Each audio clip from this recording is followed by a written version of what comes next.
trifecta of problems on the supply side. Labor costs, land costs have been high. Now materials costs are high.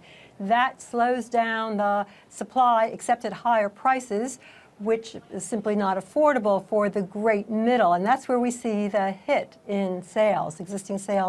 Sales of existing homes are down, particularly at that $250,000 and lower price point. But why would labor, materials costs, and I forget the third one you mentioned, affect existing home sales more than they would? I see how it would affect new home construction. Right.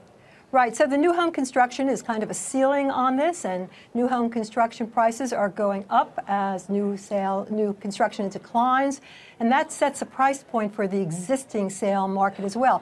But on top of that, we've got inventories at almost historic lows. They've increased slightly. So the inventory problem is supply is not going up by new construction, and existing owners are holding on, which constrains the supply on both sides. Aaron, what are you seeing? Are we at a turning point? I note in my town that relatively small houses, 3 bedrooms and thereabouts, are going for very high prices and eliciting, if they are properly priced, bidding wars that can lever the price up by a couple of $100,000.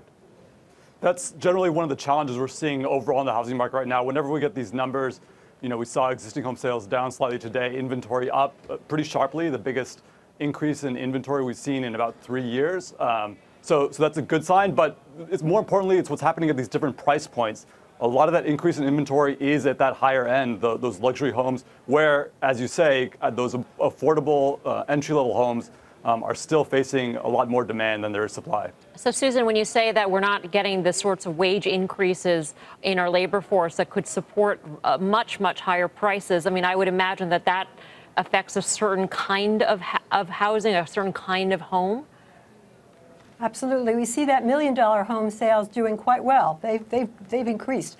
But that $250,000 is clearly impacted by wages not increasing at the rate of prices or rents. Aaron, help me understand this, because normally I'd think, okay, well, when prices go up, there are fewer buyers, then the prices will go down in order to attract the buyers, right? You think about that like with commodities. But the way Susan explains things, if the input costs are so high, you're never going to build a house below a certain price point because it's just not going to be worth it for the builder, right? So you never get that entry supply at the lower level. And in theory, you're not going to get that expensive house to come down in price.